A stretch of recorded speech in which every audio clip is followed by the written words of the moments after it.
বিবাহিত ব্যক্তি যারা ব্যভিচার করেছে, বিবাহিত ছেলে বা মেয়ে ব্যভিচার করেছে, তওবা করে যদি ফিরেও আসে, রজমের শাস্তি থেকে বাঁচার কোনো সুযোগ নেই। বুঝতে পারছি না?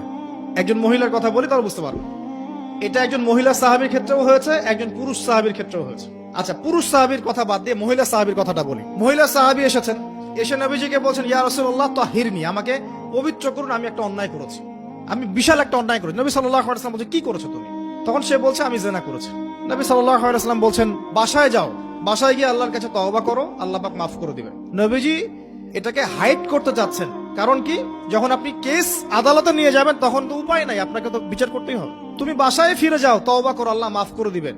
সে মহিলা নাছোড়বান্দা, না আমার বিচার করে দেন, আমার বিচার করে দেন, পরকালে আমি শাস্তি পেতে চাই না, দুনিয়াতে আমার বিচার করে দেন। নবী সাল্লাল্লাহু আলাইহি ওয়াসাল্লাম বলছে, তুমি কি গর্ভবতী হয়েছো? হ্যাঁ, জেনার কারণে আমি গর্ভবতী হয়ে গেছি। এরকম হচ্ছে না এখন? আর যে অ্যাবর্শন করছে না, ওই যে ক্লিনিকে গিয়ে